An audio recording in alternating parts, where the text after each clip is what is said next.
What's up, ladies and gentlemen? Welcome to Kings of the North. My name is Fear Dragon. I am joined by Tempo Starcraft. How you doing today, man? Oh, I'm doing great. I'm getting this ready to go, especially with the matches that we have today. It makes me even more excited. But this is going to be our Kings of the North. It's good to be back after a long hiatus of almost a year. But man, we have 12 fantastic, just exceptional players that are going to be playing. We have a few of them, about half of them playing off today. It's going to be Neeb versus Puck for our first match. We're going to be following this up with Scarlet versus Suppy and Masa versus Jig. Following this up later, we are also going to be showing Jon Snow versus Jim Rising, Semper versus BioIce, and Peely versus Buster, who I think Buster, for those who don't know, is one of the players that came in through the offline LAN qualifier and is definitely going to be an interesting person to look out for.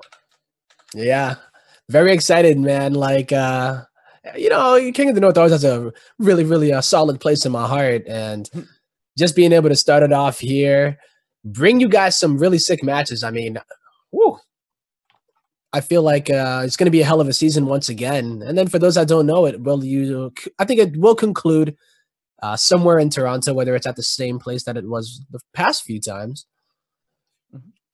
Yeah, it's going to be really exciting being at the live venue again. But this is going to lead into a big offline event. For now, it is currently an online event as we go through a Swiss format to decide who is going to be able to make it there. I believe it's going to be top 4 will make it once we get through all the group stage Swiss format stuff. The top 4 players are going to be seated into the winner's bracket of a double elimination bracket. The next 4 are going to go into the loser's bracket, and then 4 players are not going to make it to the offline event. So it's going to be a bit of a hard competition to see who is going to be able to make it there. Oh, 100%, right? And we'll be able to see just what shape everybody's going to be in, because it is going to be a Swiss format. So you know, they are going to end up playing each other. And even though it's not necessarily straight up round robin where it's just, you know, you play this guy, it is going to be a point system as it does go on, if I remember correctly. So, you know, I kind of like this format because we get to see a lot of games. So for those that are tuning in and really just want to watch a lot of StarCraft 2, well, guess what? You're in the right place, definitely. And what better duo to bring it to you than the Darkon? This is super duper awesome. And not only just us, but like Neeb versus Puck is a great way to get things started, as these two guys are absolute dominating forces in the North American scene. I mean, talking about Kings of the North, the North American tournament. Yeah, Neeb, Kings of the North America. Neeb is in a lot of ways the King of the North, despite never having won a Kings of the North before. He's gotten really close. He almost won the second one, which took place almost a year and a half ago at this point now. It's been a while, but he ended up losing to Masa narrowly and never actually claimed victory there. I mean, Masa has been known. Don't do that. Sorry, microphone. He's been known as the King of the North when it comes down to Canada, and he's been in such good shape lately. So, hey, maybe this is the time for Neeb to get some revenge as we do jump into our first game of the first series of the day or night, depending on what part of the world you are. So here we are on Mech Depot. Ladies and gentlemen, in the top right-hand corner, I think, wow, I love this guy more than the other guy. Jeez, no, I'm just kidding. It is our Red Protoss player from Ting, Neeb. See, it seems like he's being nice, but he's actually capitalizing the F to trigger me and also adding the 64 to extra trigger me. This guy triggering me, we'll see if he can trigger his opponent into making a few mistakes. We got the blue Protoss player. Give it up for Root Gaming's Puck. Yeah, this guy, he has been a staple to the North American Protoss scene for the longest time, you know. I mean, this is back when Neeb was playing Terran, where Puck would come up in a conversation as the, you know, one of the top Protosses in North America, playing in Challenger as well. So it's really nice to see that he's still keeping at it. He's always keeping a positive outlook. I know that he used to be more of an emotional player and kind of let these losses get to him, but he's been a lot more positive lately, especially on Twitter, whether he's putting up a front or not. I mean, you know, you see him on stream and he seems pretty happy at the time too. Yeah, absolutely. I think that's a really good way of putting it, is that he has just had a more positive outlook and has been trying to look forward regardless of whatever kind of things have been happening. But I agree. I think that even though he has had a more positive outlook, I still think his play style, the way that he tends to play, is a little bit more momentum based. If things are going well for Puck, things really start to snowball and go exceptionally well. When things are not going so well, I wouldn't actually say necessarily anymore that Puck starts doing horribly and, you know, making all these horrible mistakes, but because there are some situations where I think he actually still continues to do well, like in really scrappy situations. Yes. But it is about, for him, getting that initial lead, getting that initial momentum. Yeah, I think he's more affected by, or used to be more affected by the outcome of the game. You know, say the first one he lost, but he would be the player that if he's losing a game, he will do everything in his power to like win. You know, he's gonna do crazy War Prism harass. He'll do a risky tech switch, or just a lot more risky when he used to use a lot more disruptors. I don't know if he still does. More risky actual, you know, purification novas where he might get his disruptors sniped. But this other guy on the other side, Neeb, you could say he was kind of the same way, right? Where in a series he might get a bit more triggered, but usually you see him play incredibly solid. Yeah, it would be when he gets to land. Yeah, it definitely used to be like that. I feel like Neeb is just the exceptional case where we've seen him overcome that over the years. I mean, we rewind back to 2016. Actually, you know what? Forget that. Forget WCS Austin. We rewind to Kings of the North Season 2, where Neeb did feel that kind of pressure. And when things started going south in those grand finals versus Masa, he did start kind of tilting and really struggling, and the momentum was going against him, and he kind of fell to that. But ever since, I would say, the beginning of 2017, we've just seen a new Neeb. He is unfazed by any of that kind of stuff.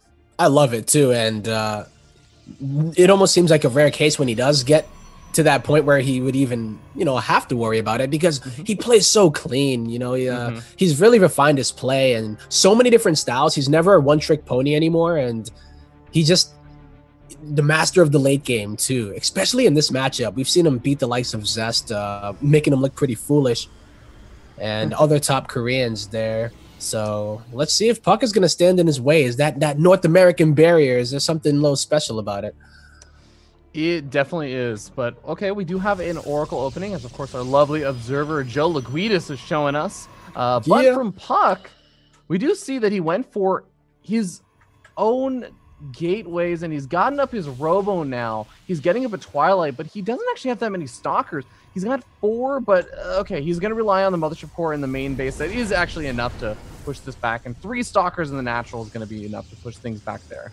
Yeah, it's going to push it back. He's playing really defensive. One of his probes did get picked off on the other side of the map, I believe, by Neeb, but no, if this Oracle really shouldn't get that much done. I believe the Stargate opener, relatively safe. He can transition into whatever he wants, and it looks like it's going to be Blink, as we see that already being researched by Neeb. And I mean, you know, even if the Oracle doesn't get anything done, he only committed to 1. He could go ahead and just use it to keep a tab on Puck's army. If he wants to go and see the tech, he can fly in there pretty quickly. Doesn't usually die to a photon overcharge unless you're really careless, so... Yeah, I like it, except Puck is going for Robo off the bat, so, you know, if it's a Blink follow-up, I think that's going to be pretty good. Yeah, this is actually a pretty typical interaction that we end up seeing a lot. Ooh, wow, Puck getting actually a really nice scout inside the main base of Neeb. I was going to say, you know, the Stargate opening, you get an Oracle out to just continuously keep an eye on your opponent, has definitely become a pretty big thing in the matchup lately. But yeah, Puck is he's being annoying with his pylon, he's scouting around inside the main base. He's just got so much vision of what Neeb is up to. And I think he's just going to try and play it out the old school style of just, let's get up a Blink Stalkers, let's get up a lot of Immortals, and maybe transition to Disruptors eventually. Yeah, Puck looking like he's going into Robo for the most part. We'll see what he decides to do. If he does drop down that Twilight, he's going to have to eventually in order to get those upgrades, but he's just going for the very, very... beefy army. I thought usually sometimes you would want more Adepts in there, but he does want those Stalkers because he did have to deal with that Stargate opener, but that's a lot of Blink Stalkers coming out. Oh my god, is that an Atosis Pylon? No, it's not. only one gateway going to get depowered. Not too bad. Stasis Trap, though, is going to be able to catch 3 Stalkers and a Sentry, losing another Stalker in the process. These Sentries going to be really, really vulnerable targets as well. Looks like a little bit of a misrally for one Stalker from Neeb. Doesn't actually survive, but this is already being really, really annoying. Being able to depower +1 weapons. He's forcing Puck to immediately start getting a blink right now. And while Puck is getting up a third pretty quickly behind this. Wow, nice pickoff. Scary. It does. And this is Neeb utilizing blink the best that he can. Just being able to get this harassment done might throw Puck off his game just by a bit. And I think the most important part is that he's just on the map and keeping Puck away, not attacking him while he takes that third. But little to... Oh, he did know about this. Perhaps he's just finding out about it, but... You know... Yeah. It wasn't like Puck was getting contained on 2 bases, so that's not even a huge deal, but hey, killing a pylon, I think he sniped a sentry. Yeah, I mean, getting good damage done, and so far he's only really lost, what, 4 Stalkers? I mean, obviously it's ideal to lose no Stalkers, but still, he's killing off some pylons, he's killing off workers, he's killing off key units like the sentries, and even get back into the main base. This is where things, I think, get really dicey for Puck. This is where you're going to start to see him really struggle to defend, because it's when he has to defend all 3 bases that things really become difficult. Oh yeah, Neeb still has that Oracle on the other side, trying to get some damage done at the third. He might be able to get these 5 or so probes there, but no, it is only going to be 2. But look at the probe count. Like, even though it looks like 65 to 53, it's a 12 probe difference. And it wasn't until recently, I think it was about 60 when Puck had like 45 or something like that. So Neeb's economy is just off the chain. He's going to be just so comfortable as he goes into the late game. Yeah, I guess that the big thing that Puck does still have going for him is the fact that he's got these Immortals out. So if he ever finds an opportunity to move across the map, Neeb is potentially going to be in a lot of trouble. His Gateway Flood just kind of finished up. His +1/+1 is going to be finishing up pretty soon too. So Neeb will eventually start to just overtake Puck with both the economy as well as just, I would say, the Gateway Flood allowing him to like outproduce Puck. But for now, I actually feel like Puck just needs an opportunity to move out, and then he'll be able to do an exceptional amount of damage. Oh, coming in a little bit buzzy tempo. Can we get a confirmation for our production that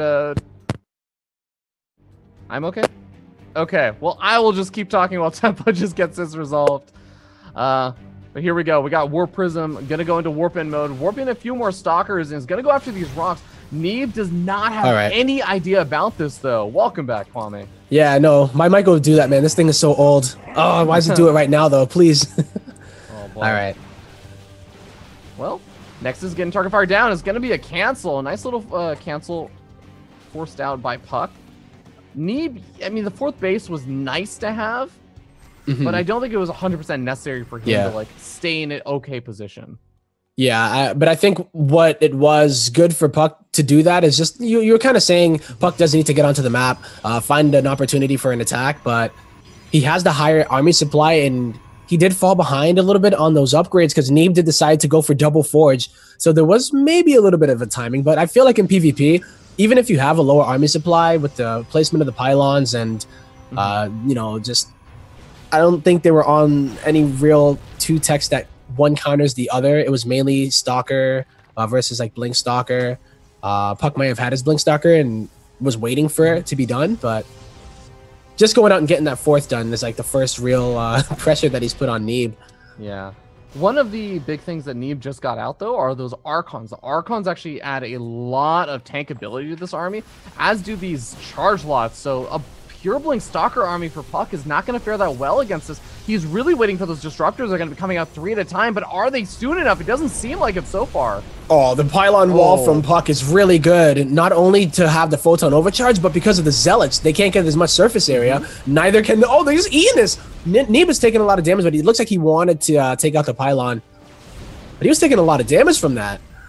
Yeah, but I think this is exactly what Puck needed to do. He's bought himself time. The first 3 disruptors are now out and coming into the battle. Some good force seals actually trapping out these charge lots, and now the charge are going to go down in mass to these disruptor shots. Oh, an amazing one. And this is Puck, the trademark style. Whenever you think of Puck, this is what you think of.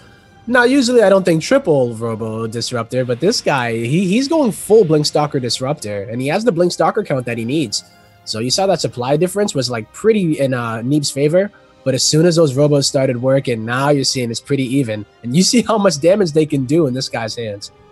Yeah, Neeb has 11 warp gates worth of production that he can just churn out units. So the production and the unit army count may spike up in his favor, but it's these disruptor shots that, again, just hold so much more value. The Archons are great, but the Archons even have a hard time dodging them. They can soak up 1, maybe 2 shots, but once you start eating that 3rd shot, those shields don't regenerate, you're in trouble. But big warp in inside the main base of Puck. Oh, an amazing warp in. It's not only Zealots, but it does have Immortal, so they're going to be targeting down those structures so fast. One Disruptor gets a good amount of those Zealots, but they're going to get jumped onto there.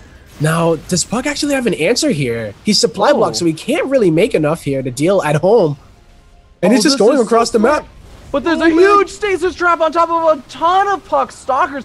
Funny enough, though, the weird thing is that they actually create a giant force field wall, so Puck doesn't have to really engage just yet, but now he's starting to lose out to a lot of these charge lots. Disruptors are starting to go down as well, and finally these stalkers come out of the stasis trap, but I think that so much damage was done. Can Puck actually win in this kind of quasi-base trade situation? Yeah, it's +2 to +2/+2. So Puck down by 2 armor supply, or rather 2 army. Wow, armor. I would say just 1 upgrade.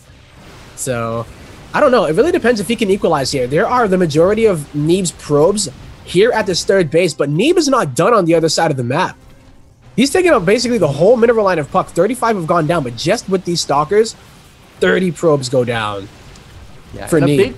A big part of this also, despite the fact that things look really, really good for Puck on the on Neeb's side of the map, Neeb still has a little bit of an army left over, and he has production. That's the big thing that really Puck is missing right now. He has almost no production. He has 2 warp gates active. He has 1 robo that is still powered, and everything else is depowered, even if he has an economy.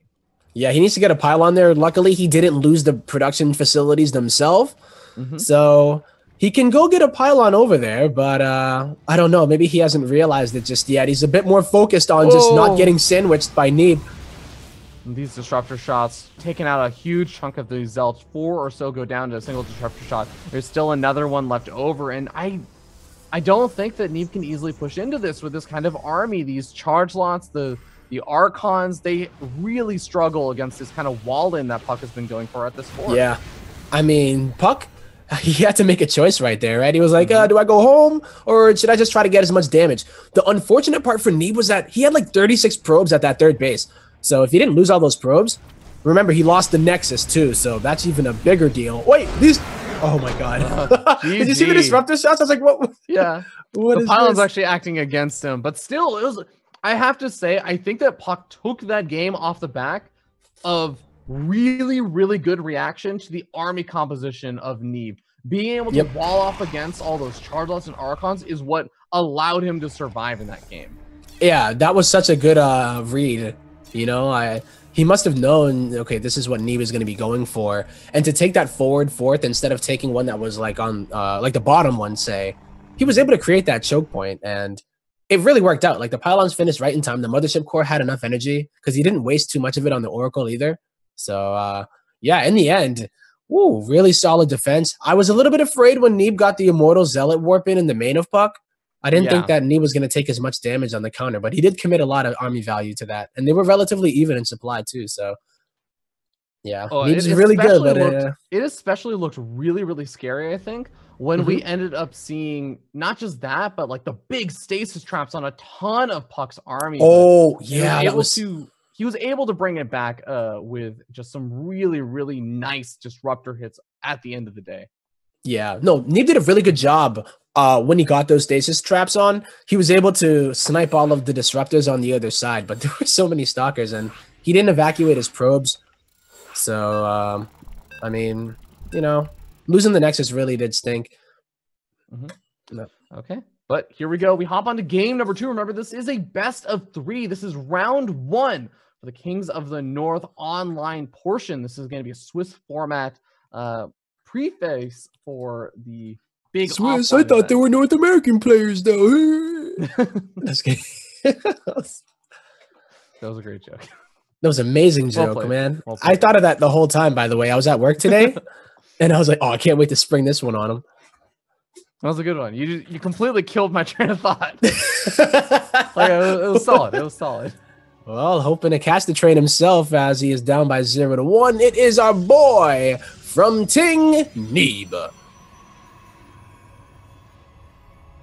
And spawning up in the top left-hand corner of the map, we have the blue Protoss player from Root Gaming. Give it up for Puck. So, wow, already leading 1-0, right? I mean, that was a really, really nice game played by Puck. We saw that very split-second decision-making to continue the attack. Because if he had gone home to try to defend, he would have taken way too much. So he had a superior army in that sense that it was all together, and Disruptors have that better potential. But I was afraid that once he went into the open, that's when Neeb would have kind of sprung on him, right? But he just didn't have enough at home. Yeah, I think exactly as you were saying, he was hoping that Puck would just come to him a little bit more. Obviously, the big attack from Puck actually hit at a really nice time where he had all of the Disruptors up and everything. But Neeb was sort of hoping to take an engagement in the open ground, but it just never really ended up happening. Puck did a really good job denying Neeb the opportunity. So while I will say, just really nice play from Puck, I think that Neeb is by no means going to be out of this. Oh, absolutely not. So Neeb can kind of go into this one saying, hey, the Oracle didn't do that much. He did have a lead going into there, but it makes me wonder if that's, I mean, that was a really good stasis ward. And we were talking about it, like super the good. fact, the fact that it was like a force field. Do you think that hurt him more, or the fact that at least he was able to stop with the firepower of the Stalker and pick off the Disruptors? Yeah, you know, it's really hard to say. I feel like we'd have to go back really and really take look a look at at the it. numbers. I think it was better that they hit the stasis ward for Neeb, right? I think it might have been too many Stalkers. I think like if he had been able to catch actually a few less Stalkers, it would have been better. True. But was it better than like catching no Stalkers in stasis ward? I think so. I think it was like one Stalker. It was still, it was still beneficial to catch some Stalkers, like, or a lot of Stalkers versus like no Stalkers, but catching even I think like 5 or like 7 Stalkers, I think actually would have been better for Neeb. I know. Funny enough, like it's so weird. Just to a think about little bit stasis less, traps that way. Okay, the Zealots were looking for something to do after the Disruptors died. But here we go. We're going to go to Ascension to Ire. And, you know, when there's 2 Protoss, one of them must ascend to Ire. We're hoping. Well, we're already seeing Neeb actually being a little bit more aggressive with his Stalkers this game than the last game. Pokes out into the center of the map, even uses that probe to maintain map vision. Maybe a little bit concerned about proxy locations, or like if there's a proxy Stargate coming out or something, or even just seeing his opponent's Stalkers. But Puck is actually the one really looking around for those proxies. Yeah, you can tell by the way that he split his Stalkers, and Neeb is probably looking to catch a fewer amount of Stalkers so that he can get that advantage. Now, this probe is going to skirt the vision of that Stalker of Puck. Puck going to go back home, it looks like. Or no, he's still looking around. He needs to be really careful here that he doesn't get caught. Because, yeah, Neeb is looking for some blood here. He has 4 Stalkers out on the map here, Ravi. This is definitely going to get a little bit dicey, but Mothership Core is sitting inside the main base. Going to actually be really far away to Photon overcharge this pylon. Might not actually even be able to make it there necessarily in time. 2 Stalkers in a Sentry is really not that much DPS, and it seems like Neeb is just going to go for it. Gets the pylon, supply blocking Puck, almost gets a Stalker, but almost loses the Stalker himself, and now just going to go after the Sentry. It's a Stalker for a Sentry trade, and I think that Neeb is going to be happier with that. Oh, 100%. He set out to do what he wanted to do. Being out on the map with 4 Stalkers, investing in that many. And if there's no Stargate opener here from Puck, usually you use the Stalkers to defend. But if you're going to make them in that quantity, then yeah, you better get something done. And he definitely at least was able to see that it was an expansion, that he made a Sentry even. So he might be playing a little bit more defensive. The tech is not going into like, you know, Hyper multiple. aggro. Yeah. Absolutely. I think really that nice. Also Puck managed to sneak one of his Stalkers, because he had his Stalker split up, right? So he sent one across the map and did get a scout out on what Neeb had, and saw the Twilight Council, saw the Nexus. So he did also confirm that he's not just about to be one base all in or anything weird like that. So Puck isn't also completely in the dark, but it's definitely not been like the greatest opening. When you lose your sentries, you lose your potential to hallucinate a Phoenix, which is a primary form of scouting. Yeah, especially with this. Did he delay? No, he didn't delay the robo at least, so he's going to get the observer. But yeah, like look at Neeb already checking it out at this time. Sees exactly what Puck is up to. Sees the army, and that Puck is at home, so that's important to know. He takes his third base, feeling comfortable about it. Then we go to the stage of PvP where, I mean, yeah, that's usually what you do. You don't usually do too many kill moves unless you got a really sick advantage in the early game. But I think we're going to see this very, I would say, solid, macro-oriented Neeb that doesn't do too much until 3 bases are up. Yeah, and you know, the funny thing is also, yeah, the Hallucinating Phoenix is finally coming out, but you might be wondering, oh, why is Puck just sitting at home with the Observer? In PvP, for those who are not super familiar with the matchup, if you don't play it, it's easy to forget that your opponent is also going to be getting out Observers a lot of the time around the same time. So whoever sends out their Observer to go scout oftentimes just ends up losing it. It's something that some Protoss players will attempt to do occasionally, but more often than not, you just kind of sit at home, you try and snipe off your opponent's Observer if they come too close, and you rely on the Hallucinating Phoenix. So the fact that Neeb reactively says by the time your Hallucinating Phoenix is going to come out, because you lost that sentry, it's going to be almost too late for you to actually punish this third. Yeah, and Neeb or Puck saw that it was Twilight, so especially that. You get your Observer over there, and Blink's being already done. We saw that Neeb did favor Blink in the last game. Definitely a risky business there. And he decides that the time that it takes to get that energy for the hallucination is a bit more, or at least he doesn't want to lose the gas that he would have invested into, say, just sending that out.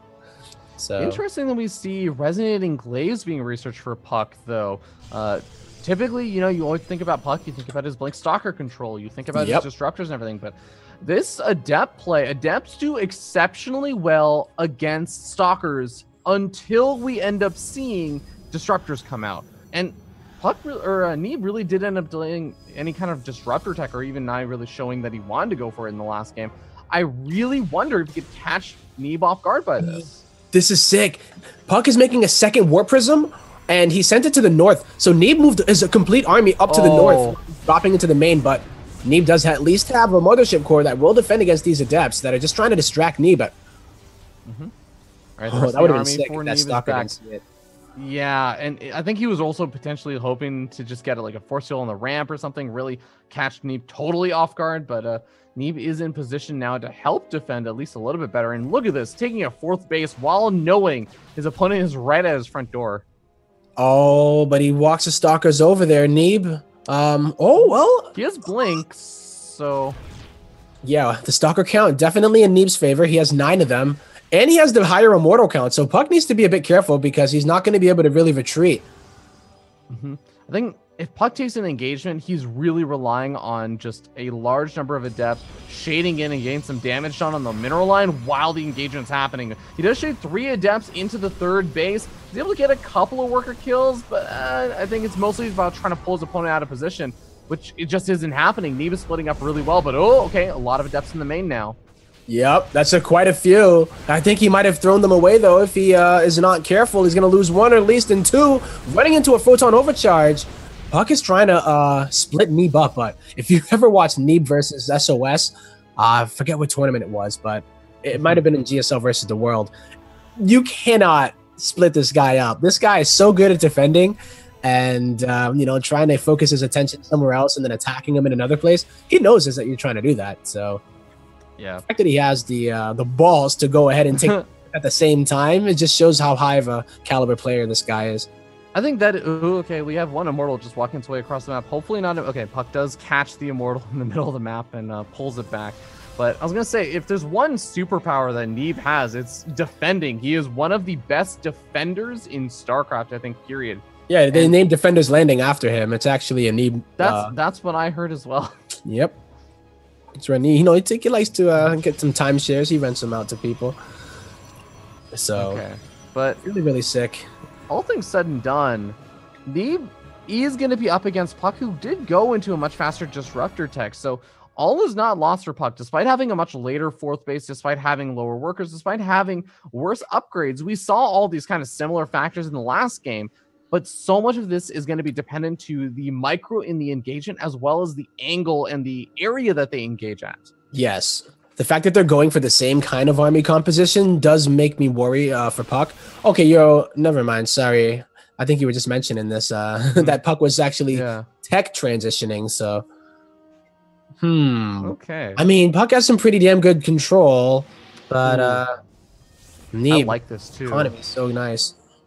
Yeah, but the Templar Archives for Puck, Neebs is going to be able to get out Archons. If there's one thing I think would have helped out Puck a lot the last game, funny enough I say that after he won the last game, but what would have made it even more one-sided is if he had a few Archons in the mix, dealing with those Zealots, even just tanking the damage for those Zealots so the Stalkers aren't on the front line, it makes a massive difference, even in an open ground fight. But is he going to have time to actually get any out? The Temple Archons is finished. Yeah, you could warp them in. He has a supply free for it, but he's wondering if he needs to. That's on the right side of the map. Oh, Trying to get man. some damage done. Yep, and a double immortal drop inside of the main here. So we're having a lot of action all over. It's going to be pretty tough to keep up with, but definitely keep an eye for it.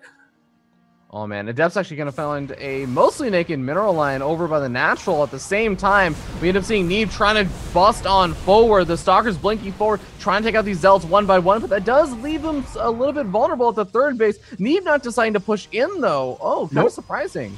Yeah, I mean, he just wanted to get the Disruptor. He did take it out, but Puck has so many Disruptors on the way. Whoa, this is a very ambitious blink out of Puck. Wow, Neeb didn't have to punish it, or didn't get a chance to punish it, but he did at least take out that fourth base. And remember, Neeb has been on this fourth base for quite some time.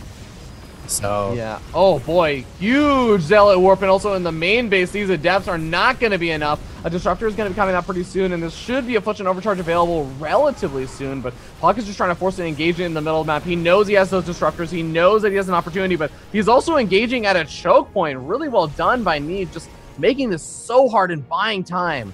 It really is, and Puck is forced to move across the map again, but this is a much open area, much more open area. It's going to be so much harder to pin those. Oh, the Phoenixes come on the other side, and they lift up the Disruptors as soon as they shot. Whoa. I missed that Phoenix transition, too. Jeez, I got to pay more attention, guys. Yeah, it's I think something that Neeb is really become a little bit more well-known for doing in PvP. He likes going for those Phoenix transitions. In fact, I think some of the games that he's lost because one of the responses, and I think the way that Puck was kind of trying to play, is actually something similar to what Probe tried to do to him at WCS Valencia, which is, well, you're going to get these Phoenix, and the idea is you lift up the Disruptors of the Phoenix, and it cancels whatever shot they were trying to throw out, but they're still on cooldown. Yeah. Now, the caveat there is that Probe's methodology and also Puck's methodology was just, well, if I just have so many Disruptors, it doesn't matter. You can't actually even see which Disruptor shot off the shot. Well, then, yeah, like you won't be able to lift up the correct Disruptor. You just can't even tell where it came from. You don't even know where it came from, and then you take a risk by going in there, and if you lift up the wrong ones, it only takes 1 or 2 Disruptor shots to just obliterate your army. So, yeah, definitely a risk there. I remember that. Yeah, he made so many Disruptors. He was just like, yeah, that's basically my strategy. If I have enough Disruptors, I mean, shoot, you want to make triple Phoenix? I'll make quadruple Disruptor then.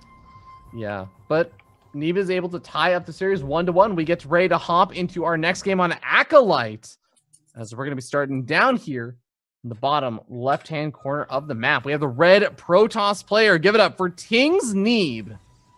Dun, dun, dun. And in the top right-hand corner, he is from Root Gaming. Give it up for Puck. Brandon Wall. Well branded. Yeah. For some quality games.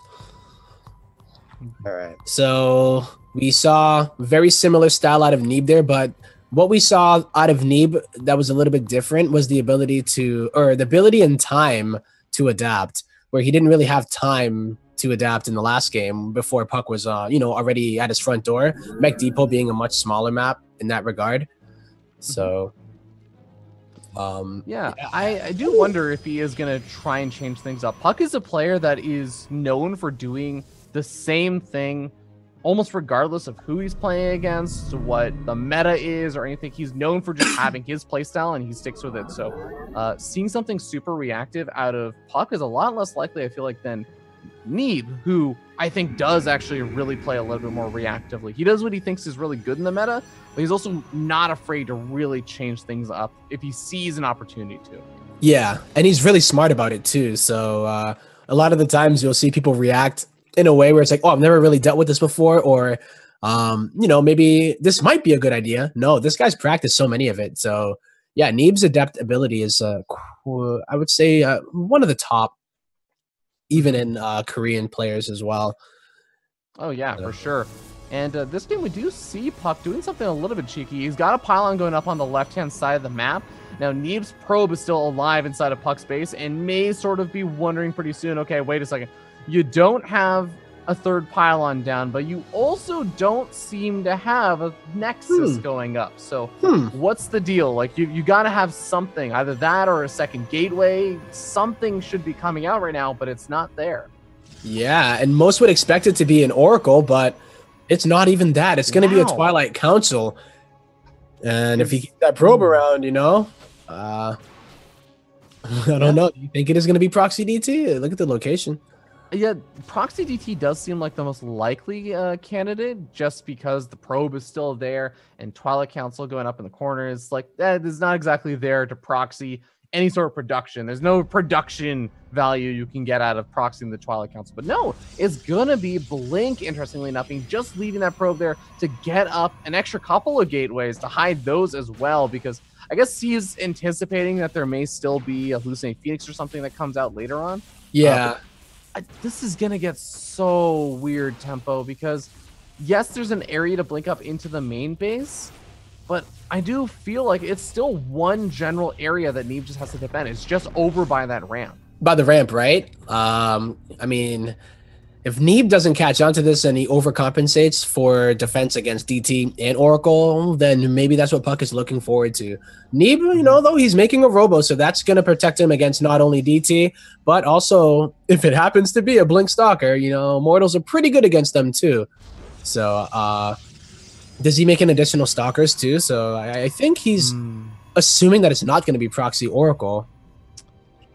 He does have the pylon position though, but his Mothership Core is definitely not in a position to deal with a Proxy Oracle.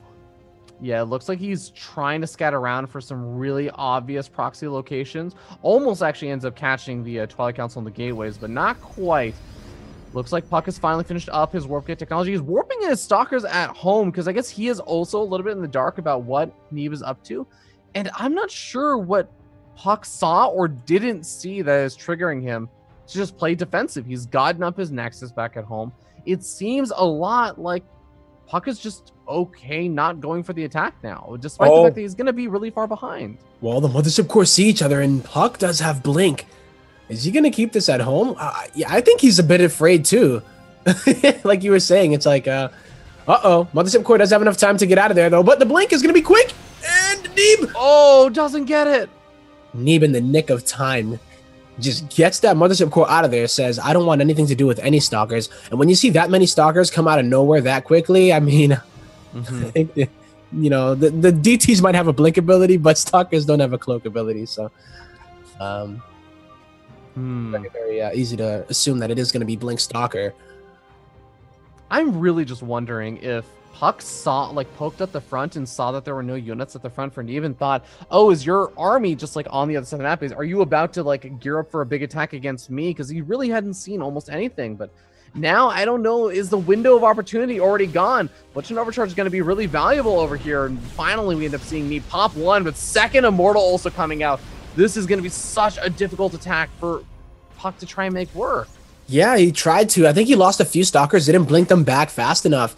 Yeah, with Neeb with 2 Immortals and having the high ground vision, I don't see Puck breaking Neeb. He might have got the pylons, which is great and all, but at this point, I don't think he's going to get that overwhelming Stalker count. He doesn't have an upgrade lead or anything like that, so it can be kind of a soft contain for a little bit of time, and then he goes and gets his gases, maybe even take a third base during it all and keep Neeb off of his third.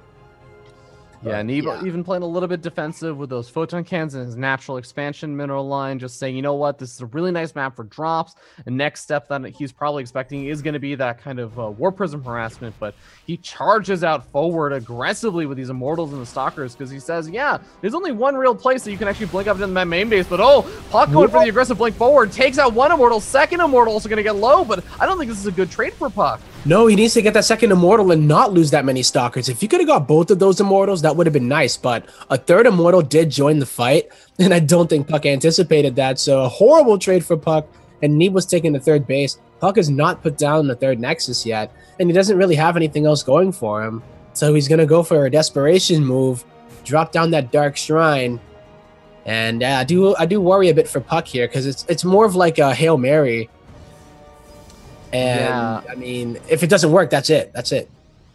Well, okay. There's only or I guess there's actually 2 observers out right now for Neeb. It is a cannon and the natural of Neeb. Yeah. Yeah, this gets really, really hard for Puck to make work. Now, you can still make Archons with those, and I like the fact... Okay, well, now that Blink is done for Neeb, it looks like he's going to actually be able to punish Puck a little bit. Oh, really good micro from Puck, though, being able to take out those Stalkers and save a few, but I think he lost another one. But, yeah, it's that third base that's going to kick in for Neeb. That's going to really hurt Puck if he doesn't get face going up. Oh, my God, this confidence from Neeb. Yep. And it's actually kind of funny, too, because he's been hallucinating Phoenix. He's been scouting around. He should have a good idea that there is no third base out from Puck just yet. So I'm almost Puck hasn't reinforced with any other tech either. So this is one of those things where if Neeb doesn't have an observer with his army, the last thing that he might expect is going to be DTs. If he can get DTs into the fight without that observer being there, like say Puck can snipe it, this would be great. But I don't know. It's going to be kind of a long shot. I don't think that Neeb is going to really fall for it. Oh, as if he jumps onto the War Prism. He gets it. That's going to shut down the harassment for a while. DT also gets picked off. Observer for Puck gets picked off. That was the only observer. So there goes the hopes of Puck being able to snipe off his opponent's detection and going for a big attack. But Neeb's fourth base is going to be finishing up. The War Prism is going to have a hard time really finding too many opportunities. Yeah. Puck has to make a second one. Oh my gosh, though. There were 3 DTs in there. At least, I think he dropped one of them down. And then what we were saying was Puck's hope. Yeah, Neeb just goes, you know, eagle eye. So now, yeah, this is like 4th and long. And I don't know. You're on like your 2nd string quarterback. This is going to be a tough one here. Just the army value is just not great here for Puck. The army quality is just not there. Yeah, and you might be wondering, like, why does Puck keep going in with these Stalkers? Why does he keep blinking forward and everything? It's more just, you have to remember that when you're playing from behind, you know that you're behind in a game. You have to take risks, and you have to find opportunities to poke at your opponent and get further ahead. And that's what Puck is doing. He's saying, if I control this perfectly with the Stalkers, yeah, I may take a little bit of damage, but I shouldn't lose these Stalkers if I control perfectly. And that's kind of what he has to rely on at this point to try and pull himself back in the game. Yeah, it's really tough when you have to rely on perfect control. So now it's going to be about decision making and what he can do with these Stalkers. He's hoping to bring Neeb back home, but that's a hell of a lot of Zealots here at the 3rd. And this is a map that's not easy to break your opponent on. So yeah, Puck has like nothing at home. Oh man, I'm really worried for him right now. Yeah, this is going to be so difficult. And I don't even know if he can really turn this into a base trade. He doesn't have a high ground vision, so he can't easily blink up into the main base. And the Zealots alone are going to be enough to push Puck back, preventing a base trade.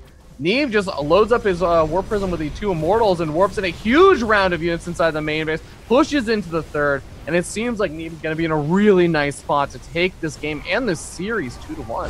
Oh, GG. With an up